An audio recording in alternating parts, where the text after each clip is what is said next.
एक कहा रे भाई, लोक लाज कुल कान मिटा सब और गुरु में ज्ञान चदरिया ओढ़ू।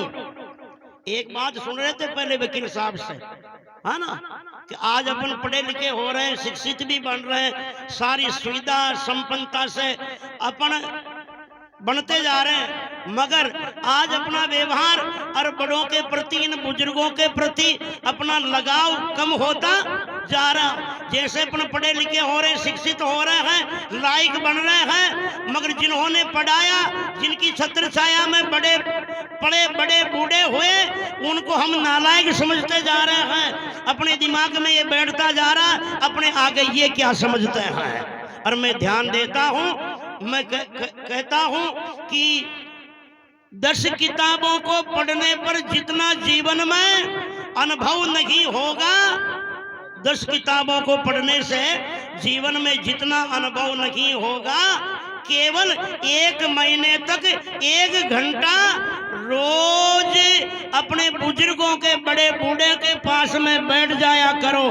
10 किताबों से जितना ज्ञान नहीं मिलेगा, उतना ज्ञान इन बुजुर्गों से मिलेगा जीवन में, है। क्योंकि किताबों का ज्ञान तो रटन का ज्ञान है, मगर इन बुजुर्गों के पास में जो ज्ञान है, वो जीवन में कितनी बार मंजन किया हुआ, अनुसंधान किया हुआ, अन्वेषण किया हुआ, चिंतन किया हुआ एक अनुभव का ज्ञान होता है। और जहाँ ज्ञान अनुभव का होता है, वहाँ डिग्रियों का ज्ञान सारा परास्त हो जाता है। एक 3 पढ़े लिखे लड़के, तीनों ट्रेन में बैठिया, तीनों, और एक डोगरो बैठो बूढ़ो बेचारो, तीनों ही कह रिया रे या लटकरी जो कही है। एक लड़को कह रियो के जंजीर।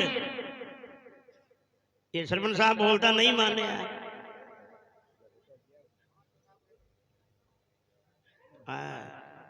तो दूसरो लड़को क्यों के जंजीर, तो कहीं ईशु कहीं हो, तीसरो खियो अगर इन्हें खींच ले तो गाड़ी रुक जावे, तो फिर खींच ही लिया ना, कि देख यार लिख रही क्या 1500 रुपया जुर्माना का है, कि थारे नके कतरा है, मन की मन में रह जाए बेटी का बाप। मामलो तो 1500 को ही है, थारे नके कतरा के 500 के थारे, के मारे पास ही 500 के 500 मारे नके भी है, 1500 तो हो गया। एक जेब में रखो 1500, पर आपा भी यान दे बाला को न बरस हो गया पढ़ता, इतना इंटेलिजेंट, इतनी डिग्रियां लियोड़ा। पहली बात तो आपा में आबाई नदियां ये पोट नटी सरकावा डोकराड़ी, तो वह खींच ले वही जो दिखी जाए, खींच ली जंजीर ने खींची।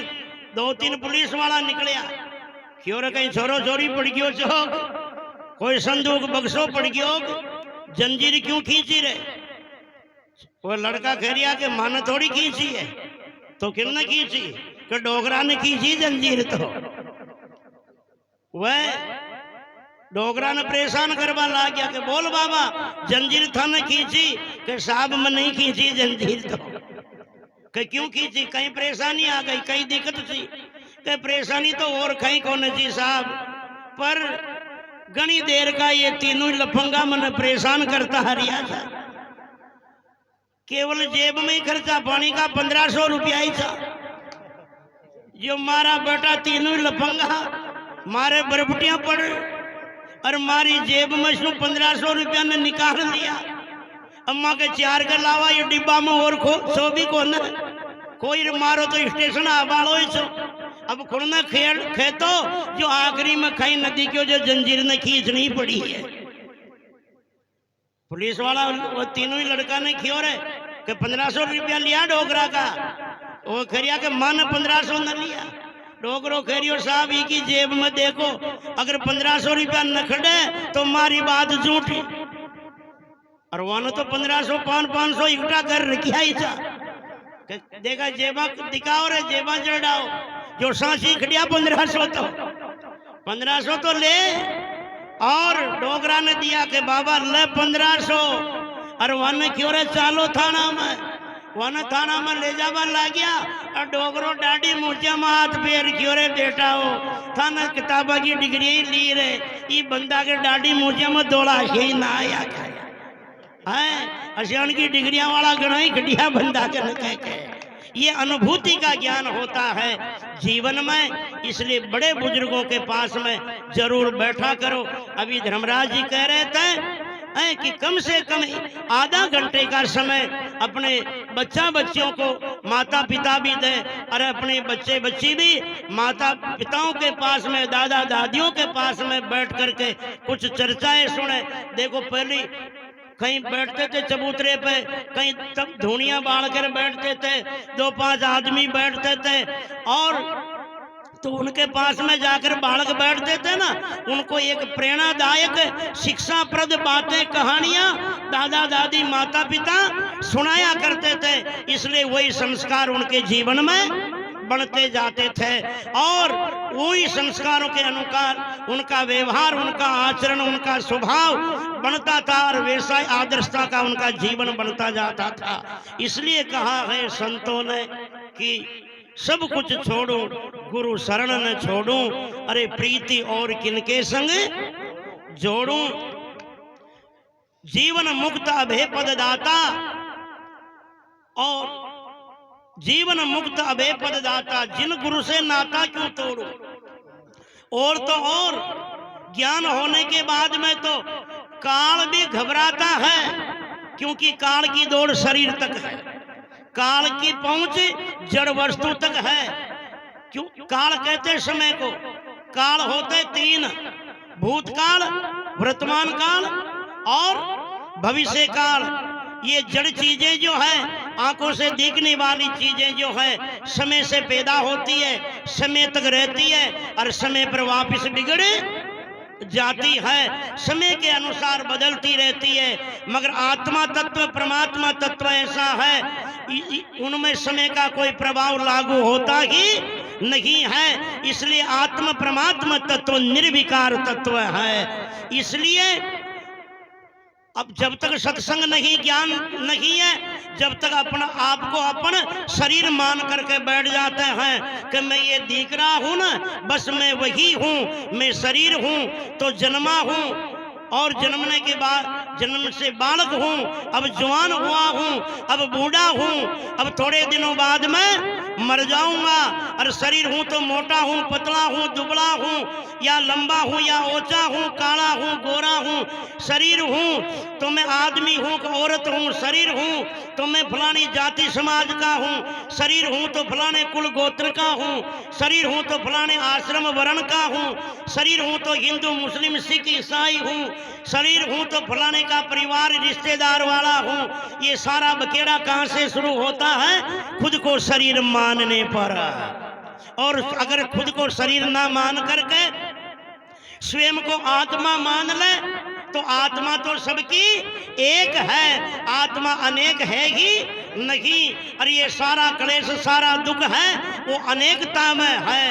आत्म दृष्टि देके बहुत दे दृष्टि देके बहुत, आत्म दृष्टि एक, ब्रह्म दृष्टि परिचय भया तो दादू बैठा देख। अगर बर्तनों को देखते हैं तो अनेकता नजर आती है, अगर मिट्टी को ही देखते हैं तो एकता नजर आती है।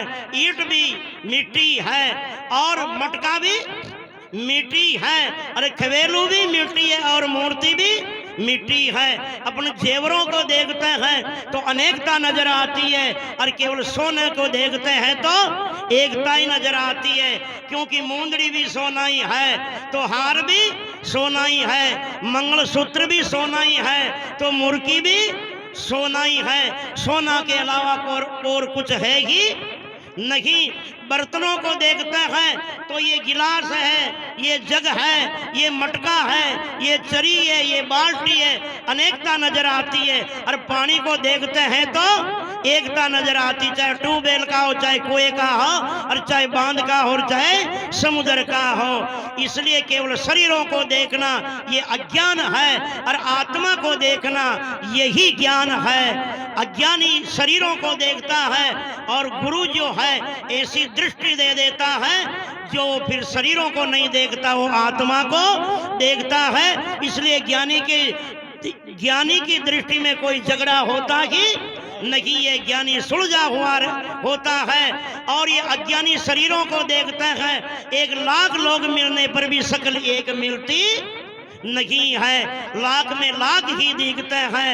मगर आत्मा को देखते हैं तो लाखों में क्या अनंत में भी एक आत्मा दिखती है। और जहाँ एक होता है ना, वहाँ ना प्रेम होता और ना द्वेष होता, ना बैर होता और ना प्रेम होता। इसलिए सारा क्लेश वहाँ झगड़ा खत्म हो जाता है। अनेकता को मिटा करके एकता में लाने के लिए संतों की और सत्संग की जीवन में जरूरत होती है। इसलिए सत्संग की जीवन में जरूरत होती है। इसलिए संतों ने कहा परम प्रयोजन सिद्ध गुरु चरणा, कहो किन काज कहाँ अब दौड़ू। मेरा मूल उद्देश्य जो जीवन का है वो क्या है? मानव तन की सार है भवसागर तिर जाए, वरना पीछे और भी 84 भुगताई। जीवन का मूल उद्देश्य यही है, इस जीव को बार बार पुनरपि जननम पुनरपि मरणम पुनरपि जननी जठरे शयनम, बार बार जन्मना ना पड़े। बार बार कीड़े मकोड़े, घोड़े गधे, गाय भैंस भेड़ बकरा बकरी गधे रोजड़े ये ऐसे जानवर बन करके गर्भवास में ऊंधा ना लटकना पड़े, बार बार शरीर धारण ना करना पड़े, बार बार खाने पीने की, सर्दी गर्मी बरसात की, बीमारी की, घटना दुर्घटना की या काल की चपेट में आने की जरूरत ना पड़े। इसलिए बार बार ये प्रपंच, ये बखेड़ा, ये व्याधि, ये दुख ना हो। और कब ना हो? जब अपन शरीर से हटकर अपने आत्म स्वरूप में स्थित हो जाए, जब ये काल का फंदा छोड़ता। क्योंकि महात्मा सुंदरदास जी कहते हैं, काल उपावत काल खपावत काल मिलावत है गए माटी, काल हलावत काल चलावत काल सिकावत है सब आटी, काल बुलावत काल भुलावत काल डुलावत है बन घाटी, सुंदर काल मिटे जब ही पुनि ब्रह्म विचार पड़े जब पाटी। इसलिए कहा वो लक्ष्य प्राप्त कहाँ होता है? गुरुदेव की शरण में। तो फिर भक्तों ने कहा कहाँ दौड़ना है? अब मेरा जो मुख्य लक्ष्य है, उद्देश्य है जीवन का, वो मेरा सत्संग में और मेरे गुरु के श्री चरणों में सिद्ध हो चुका। और जब पूर्ति हो जाती तो फिर भटकन भी मिट जाती है। महापुरुषों ने कहा मन मूसा पंगुल भया, पी पारा हरि नाम, रज्जब जरा ने किसक सके जब आया निज धाम। जब पारा होश का पानी होता ना सर्दी के दिनों में, सियाले में, अगर उसकी 2 बूंद भी चूहा पी जाता है ऊंदरा, तो हाथों हाथ लकवा मार जाता है। वो लकवा मारने पर फिर इधर उधर खिसकने की, चलने की उनमें गुंजाइश नहीं होती है। ये मन रूपी मूसा, ये सत्संग के शब्द रूपी पारा का पानी पी करके बाहर की वासना रूपी दौड़ से लकवा मार जाता है। फिर वो बाहर भटकना छोड़ देता है, केवल अपने आत्मा स्वरूप परमात्मा में लीन रहता है। यही उनका सब क्लेश कट जाता है। दौड़त दौड़त दौड़िया जब लग मन की दौड़, दौड़ मिटी मनवा थका और फिर वस्तु ठोड़ की ठोड़। सुंदर वित घड़ियो घर माई जो बाहर ढूंढत क्यों कर पावे। इसलिए अज्ञानता में दौड़ रहे थे, वहाँ देवता, वहाँ भगवान, वहाँ तीर्थ, वहाँ सुख, वहाँ दुख मिटे, दौड़ रहे थे। मगर कोई न कोई महापुरुष की कृपा हुई, कोई न कोई जन्म का पुण्य प्रकट हुआ, प्रभु की दया हुई, अचानक सत्संग मिला और कोई संत का शब्द हृदय में खटेड़ा किया, हृदय में निशाना बन के लागा और जैसे जीवन का होश हुआ और वही ललकार के कह देता है, जो मैं निज स्वरूप पिछाड़ियों मिट गई भागा दौड़ी, चेतन होई करूं जड़ आगे अब क्यों माता थोड़ी, मैं निज लगन प्रभु से जोड़ी, मिथ्या प्रीत जगत से तोड़ी। और संतों ने इसलिए तो कहा आन देव को ध्यावसी जाके मुख छारा हो है। आन देव यानी और देवान है, आन देव को ध्यावसी जाके मुख छारा हो, छारा के धूल ने, अरे के परमात्मा को यानी गुरु और गोविंद को छोड़ करके जो और देवताओं को पूजता है उनके मुख में धूल पड़ो के जिंदगी में, उनके मुख में छाले पड़ो। इतना कहा शास्त्रों ने तो, अरे नाम निरंजन ऊपरे सुंदर तनवारा हो, ये लागे वो माने राम जी प्यारा हो। प्रीतत जी संसार से मन कर दिया न्यारा हो, ये लागे वो माने राम जी प्यारा हो। अरे अपने जीवन में तो इतना डर भी तो नहीं है। अरे बादशाह अकबर ने कभी गंग को कह दिया था एक बार कि तू मेरी थनका खाता है और गुणगान तेरे भगवान का करता, कभी मेरी बड़ाई एक शब्द नहीं की तूने। कभी गंग ने कहा मैं दुनिया 1000-2000 को पालने वालों की बड़ाई नहीं करता, जो मैं सृष्टि का पालनहार है उनका गुणगान करता हूँ। गुस्से में आकर अकबर ने कहा आज से हटाया नौकरी से, अब देखता हूं तेरा भगवान तेरा कैसे गुजारा करता है।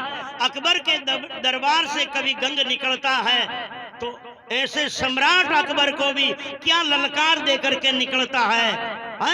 आज आप कोई इतनी संविधानिक व्यवस्था में भी कोई ठाकुर साहब आ जाओ जी, मैं भी खाट के नीचे उतर बैठा। अकबर जानका ने कभी गंग कैर निकले, हरि को छोड़ बीजा को भजे, काटो रसना उस लब्बर की। लब्बर कहते लापर को, बीजों के गुजराती भाषा में दूसरा है कि जो भगवान को छोड़कर, गुरु को छोड़कर, संतों को छोड़कर, महापुरुषों को छोड़कर के, अवतारों को छोड़कर दूसरे के गुणगान करता हो, उस लापर की तो जी